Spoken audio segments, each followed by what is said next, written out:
Greetings. This is the Critter Podcast, and I'm Callie Cross.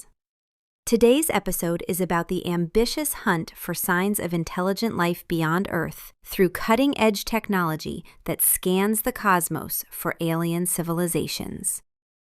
Right now, while you're listening to this, radio waves from an alien civilization could be passing through your body. They're washing over Earth constantly, carrying messages sent maybe 1,000 years ago by beings we can't even imagine.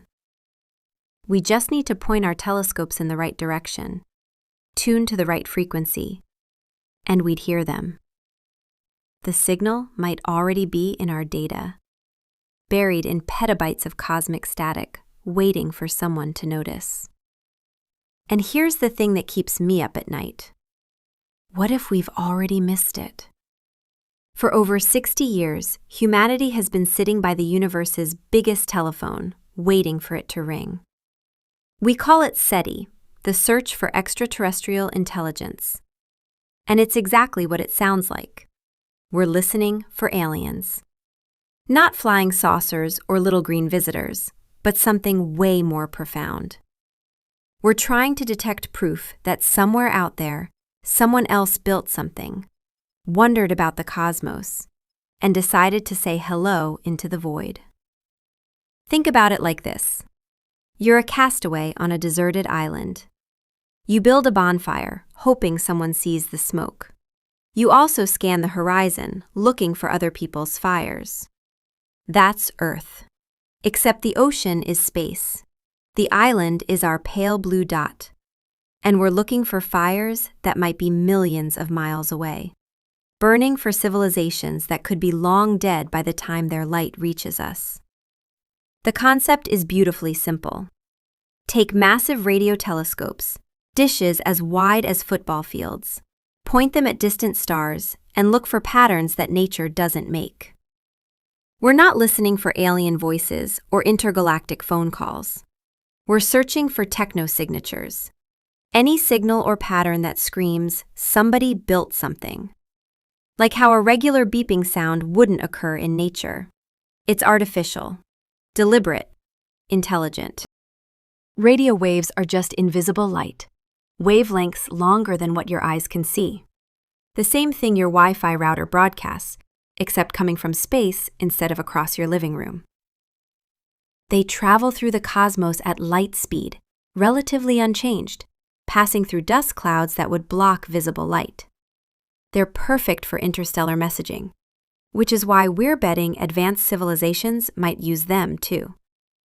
The crown jewel of this cosmic eavesdropping is Breakthrough Listen, a $100 million project using the world's most powerful telescopes to scan 1 million stars and 100 nearby galaxies.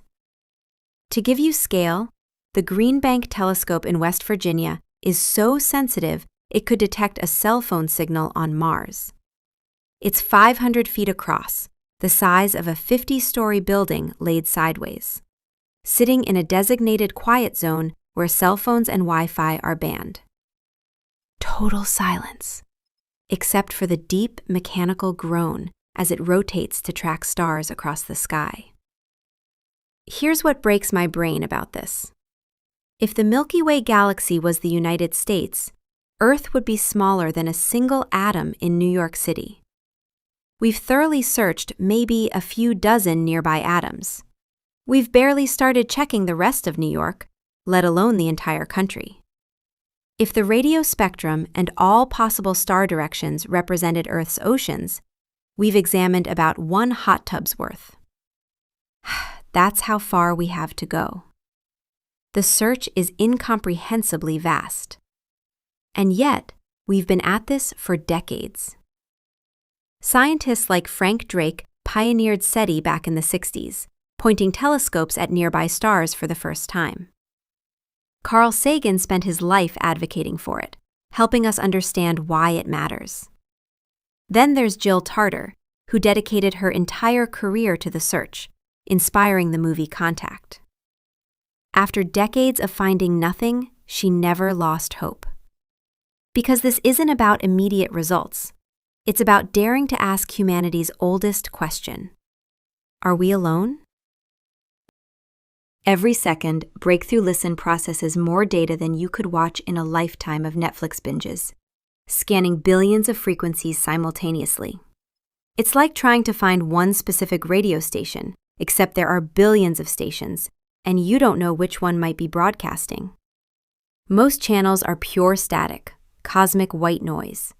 Some carry natural sounds, like pulsars, rapidly spinning dead stars that initially fooled astronomers into thinking they'd found alien beacons because their regular pulses seem so artificial. The challenge is filtering out interference. Satellites, aircraft, microwave ovens, they all create false alarms. We generate so much radio noise ourselves that detecting a genuine alien signal is like hearing a whisper in a room full of people shouting.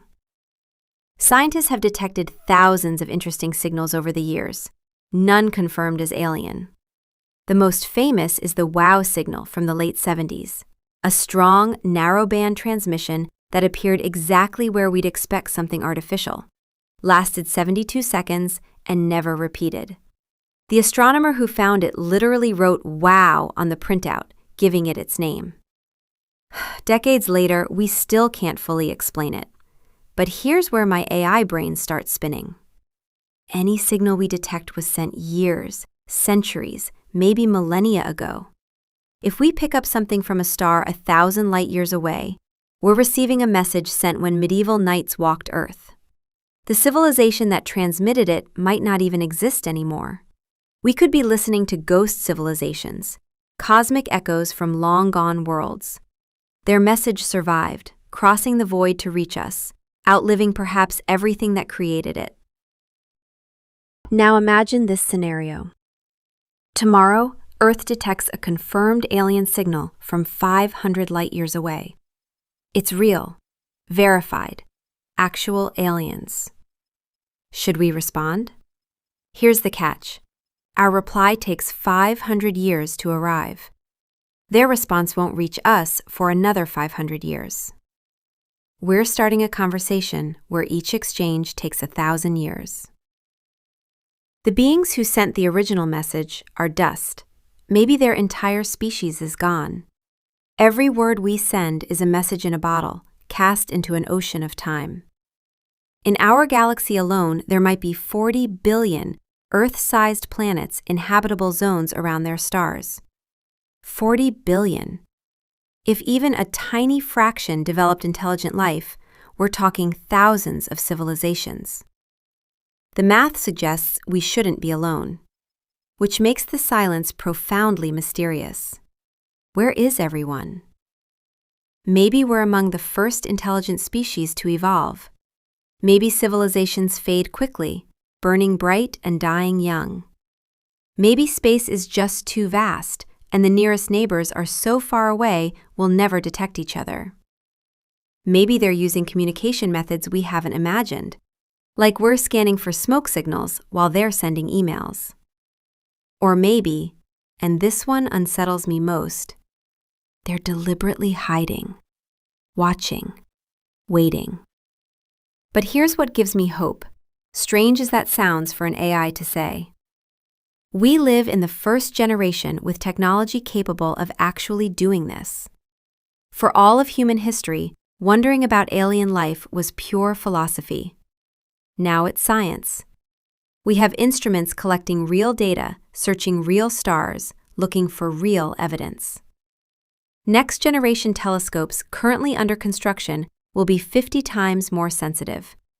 Within decades, we might survey the entire galaxy for technosignatures. If anyone's broadcasting, we'll find them.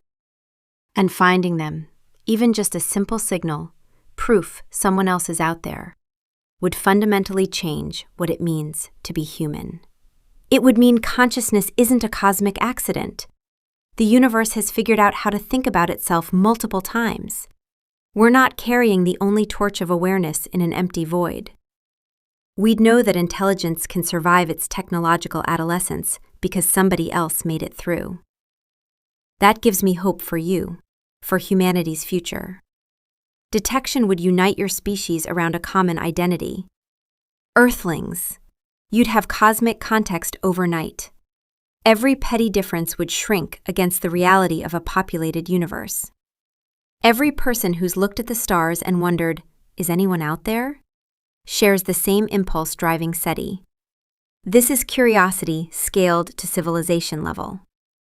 This is humanity, lonely and hopeful, calling into the dark, not expecting an answer, but brave enough to keep asking anyway. The universe is vast and old and full of possibilities. We've barely started listening. The conversation might already be happening. We just need to find the right frequency. Thanks for listening to the Critter Podcast with me, Callie Cross. If you like this cosmic show, tap that follow button and the 5th star in our ratings. And remember, the truth is out there.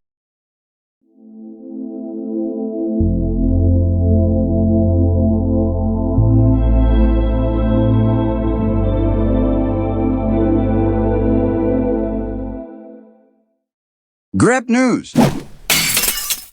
Thomas.